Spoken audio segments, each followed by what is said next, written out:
Hey, what's up you guys? Yes, today we are doing a 3 looks 1 palette kind of video with the Charlotte Tilbury Instant Eye Palette. This is brand new, limited edition. It has 12 shades and it retails for 75 USD or 120 AUD.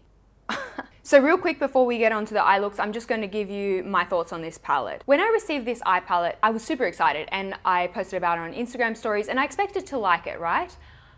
I'm surprised by how much I love this thing. I've just found it to be so incredibly versatile. So we've got a good range of textures. You've got the mattes, you know I love a matte. We've got shimmers and we've also got a bit of a glittery, bitty texture that I think adds a really interesting texture to an eye look. We've got some good light shades and also some good deepening shades, both mattes and shimmers. We've also got a black. This black is not a matte, it's a satin, but still, it's a black. We've got warm and cool tones, including, look at this, a warm transition and a cool transition. Hallelujah. I always find that palettes that have one transition, not enough. In terms of the formula, to me, they run very similar to that of the Charlotte Tilbury eyeshadow quads, if you're familiar with them. I like the Charlotte Tilbury eyeshadow quads, but they've never really blown my socks off. And I think it's because they tend to run quite shimmery. And I'm one of those people, I want good matte shades. I need good matte shades in order to create a complete eye, I feel. I've got 2 minor critiques. The first one is regarding these bitty shades, in particular this kind of taupey purple shade and this black and gold, or is it like a mossy green kind of shade, kind of shifts in the light. These bitty glittery shades require work. They perform best over a tacky base or a glitter glue, and I found that I really had to press and dab the product on many times in order to get the impact that I was hoping for. And you'll see how they build in the demo to come. What I will say, if you can be bothered to do that process, the effect of these eyeshadows is absolutely divine. I've been at events recently where people have crossed the room to come and ask me, what is on your eyelids? Second kind of critique, it's not really a critique, it's just something to note. Charlotte Tilbury packaging looks like it's going to be really weighty, and it's not.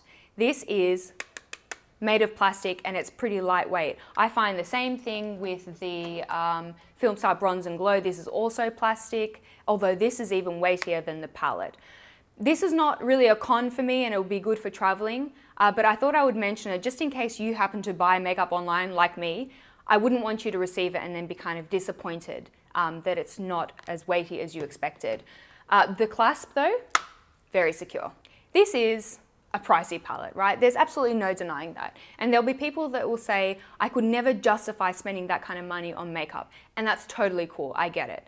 For me personally, I don't buy anything else. Like legit, this shirt, I've been wearing this shirt in YouTube videos for 3 years. I don't buy clothes, I don't go out. I spend my money on makeup, right? Because that's what I'm passionate about. So personally, if I were to shatter this right now, I would go online and spend my hard-earned money to replace it because I think it's a fab palette. I think that's all I have to say about that. So stick around for the 3 eyeshadow looks. I tried to create 3 very different eyeshadow looks that are all neutral. And I think I did a pretty decent job, probably to the credit of this palette. So yeah, hope you enjoy. So I always prime my eyes in much the same way, and this is going to be a constant throughout the 3 looks. So I take a little bit of the MAC 24-Hour Extend Eye Base from the lash line to the brow. This is just an awesome primer for hooded eyes. It's a little bit tacky and it prevents shimmers from transferring from the lid all the way up into the crease. I then blend some concealer under the brow just to mute some of that veininess. Always makes my eye looks appear crisper and cleaner. And then finally I take a small amount of powder just from the crease upwards to settle the tackiness somewhat so that powders are easier to blend. Look number 1, their everyday eye look. This one, kind of predictable, but very practical. This is kind of your work eyeshadow, uni eyeshadow, don't want to think eyeshadow. So we're mixing the warm and cool matte and taking that through the crease, really focusing on the deepest part of the socket, and then when there is very little left on that brush, you can kind of swish the brush a little bit higher and buff out those edges. Then taking a darker matte brown and pressing on the outer third of the lid and connecting that to the socket shading. These mattes are buttery. I know everyone on the internet loves that word, buttery and silky. So they really blend into one another without any work. Onto a pale shimmer. This one looks like a taupe in the pan, but actually its swatches are a little bit more peachy. I'm going to press that all over the lid with a finger. When applied dry, a lot of these shimmer shades are quite muted. My lid has a really pretty glow, but it's not like a high beam makeup geek foiled shadow kind of look. Taking the same mix of mattes that we used in the socket and buffing back and forth over the lower lash line, highlight the inner corners a little bit with a pale gold, and that's pretty much the eyeshadow done. Easy peasy. I finished this look with lots of mascara, no false lashes here, and a vibrant pink lip liner all over the lips. I love this Kat Von D lip liner formula, but not even she could perfect this color. It's a little bit patchy, but I think that most neon lip colors tend to be patchy. What are you gonna do? Look number 2, the cut crease. I wore this in my top brushes video and everyone just about lost their minds, so here it is. The Instant Eye palette strikes me as very chic and classy, so I thought, let's do something with Instagram makeup vibes and try to create a lot of drama, see what this bad boy can do. Going really warm into the socket this time. This was actually my first time using the palette, and you can see I am visibly shooketh at just how much impact I got from that one shade. So we're off to a good start. Going for a darker brown here and deepening the socket again. I forgot to mention earlier that the palette is organized into 4 looks. So it's the day eye, the desk eye, the date eye, and the disco eye. They all start with a D, that's cute. Anyway, this is going to be helpful if sometimes you struggle to pair colors, but for this video, I'm just switching it up. I'm taking my date to the desk and then we're going to go to a disco. I love that this palette has a black. It's not totally matte, it's kind of a satin, and we're pressing that on the outer lid and meshing to the socket shading. I think that this was the only shade that resulted in considerable fallout. Just on application, it didn't continue to fall out throughout the day, but for sure, do the base after the eyes. Carving out a cut crease with concealer here. I think that this was one of my favorite cut creases that I've ever done on myself. It really flattered my eye shape, and I think it's because it was a half cut crease. So I'm going to soften those edges as it reaches the pupil.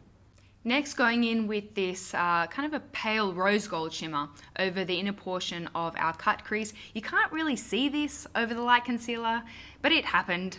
It's there. The next shade is one of those bitty, glittery eyeshadows I was talking about. This color looks like a purpled taupe, right? Can somebody out there confirm? Because when I moved into another light, it shifted green. Man, I was tripping out. What is this sorcery? Popping on a very thin gel liner and a pair of House of Lashes Iconic. If somebody on Instagram is wearing lashes, 9 times out of 10 it is the House of Lashes Iconic. And this information is anecdotal, please do not quote me. For the lower lash line, pushing some dark shadow into the bed of the lashes, buffing it out with a warmer brown shadow back and forth, bringing that color quite low here to balance out all that drama going on the lid. In the top brushes video, I paired this with a nude lip, really enjoyed wearing that, but another alternative, something a little vampy, like Ofra Havana Nights. This did require 2 coats to achieve this depth and opacity, but I love the eye lip combo here, very glam. I made the Instant Eye palette work really hard in this look, and all of the eyeshadows delivered. Bravo. Look number 3 and final look, this is the cool tone smoky. So where the last look was quite crisp and neat, this one's got a little bit more of a messy vibe to it. Eyes have been primed as we discussed in the beginning, and onto a transition shade. Going to use this pale grey and a combination of windscreen wiper motions and small circular motions. Taking a darker shade to add a little bit more depth, mostly in the inner and the outer socket, but lightly shading over the center to just kind of bridge them.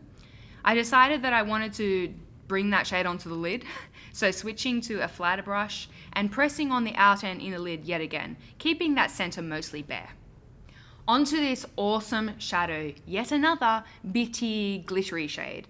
It's either a black and gold or a golden green. It kind of depends on the way light hits it.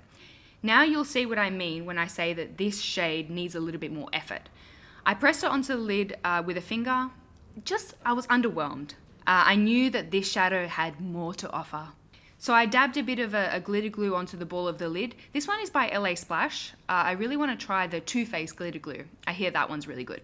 Once the glue was tacky, I dabbed on the shadow with a stiff brush, and hello, now we're talking. This is the kind of complex sparkle that I have been searching for. So to amp up that contrast even more, I pressed a little bit of a pale gold shimmer just to the very center of the lid and a little bit around the tear duct. And this was one of those days where so many people asked me how I did my makeup, which is the best compliment ever. Just showing you here that I do use that pale matte, sometimes under the brow if I feel like I've taken my blending a little bit too high. It's a good eraser shade. And lining the upper and lower waterline with a dark pencil, really getting our smoky on. Sweep some dark shadow across the lower lash line, and then softening the entire perimeter of the eyeshadow, again with that pale grey, keeping all those edges really diffused.